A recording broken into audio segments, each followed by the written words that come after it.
So, I mean, there's multiple reasons why there is such a negative kind of stereotype around women. Part of it is, what is the source for most people on Islam or Muslims, and then of course on Muslim women. For most people, it's the daily news, and the daily news tends to focus on the negative, not just about Muslims, but about pretty much everything. And generally the stories around women are those that are sensationalized. So we don't see a lot of stories in the news about, professional women, the 4 or 5 women who have been heads of states in Muslim countries, and any kind of success stories. It's generally either in the context of war, conflict, honor killings, some kind of sensationalism. So that's part of the reason. The other reason is that often what people do see when it comes to Muslim women is not really necessarily linked to the religion, but is often linked to the culture. So everyone knows, for instance, that Muslim women in Saudi Arabia are not allowed to drive. And in fact, there's been efforts now to kind of overturn that. That has absolutely nothing to do with the religion, because there's nothing in the religious text, the Quran or the teachings of the Prophet Muhammad, that would forbid a woman from driving. Obviously, there were no cars 1400 years ago, but by analogy, one can say that women, on the contrary, were allowed to ride horses, ride camels, and so by extension, there is nothing that would forbid riding a car. But people assume that this action must somehow be linked to Islam, and that can be said as well as about honor killings or a slew of other practices that have absolutely nothing to do with the religion, that are actually prohibited by the religion, condemned by the religion, but they associate that with Islam. What does the Quran indeed say about women? There are numerous verses that actually emphasize the equality of men and women in terms of their origin. So there's verses that talk about the origin of both men and women from a common soul, from that nafs, which is the word in Arabic for soul, for their common duties and responsibilities before God.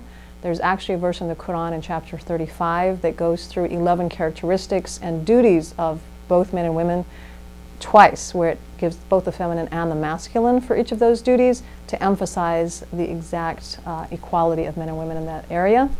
And on many different levels, there are many advances that Islam actually brought to women 1400 years ago that were not gained until recently by women in the West, such as the right to earn and own property, and that property remained a woman's even after marriage. The right to choose her spouse, which is something that is often clouded by arranged marriages, which generally means marriage under compulsion, which is actually specifically prohibited by a prophetic saying. It is a practice that is common in cultures that are Muslim, but again, it is an example of a cultural practice, not an Islamic practice. The right to divorce. Muslim women have the right to divorce, which you do not find in some religions, even till today. The right to seek an education. There's actually a prophetic saying that seeking knowledge is the duty of every Muslim, and there are numerous injunctions about seeking knowledge, and there are many examples of early Muslim women who were both scholars, teachers, jurists, on many different levels in that area. The right to take part in society, including what could be equivalent to politics for that time period, military even. You had women in the early days of Islam involved in not only nursing the wounded, but actually going out and fighting side by side with the men.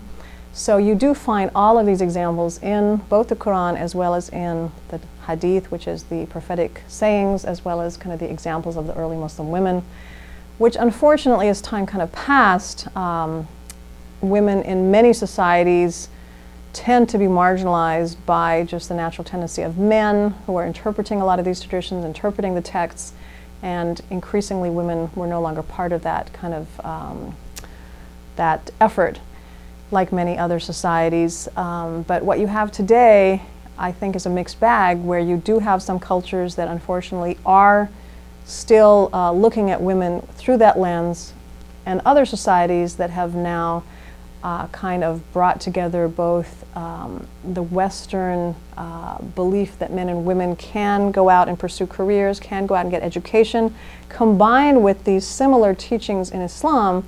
And if you look at countries like Egypt or Turkey, you find that you have very high percentages of Muslim women out there going to college, getting secondary degrees.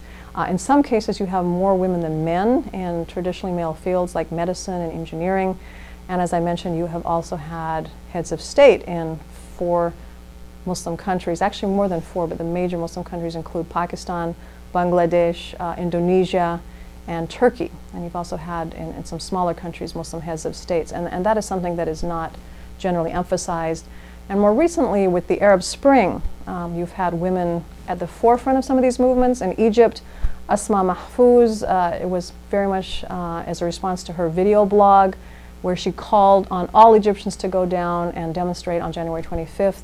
And people responded to that call. In Syria, you've had people like Suhair Atassi, who was actually jailed at about the same time that the protests there began. Even in Yemen, you've had women involved at every level. And if you're watching Arabic television, you'll see interviews with these women. You'll see all-women protests. And once again, it's really underlying the fact that the stereotypical image of the Muslim woman as this, oppressed being who's kept in the kitchen, just serving her husband, is really not a reflection of reality. So it is a mixed picture. Some of it's good, some of it's bad, but definitely there's a lot of good things happening as well.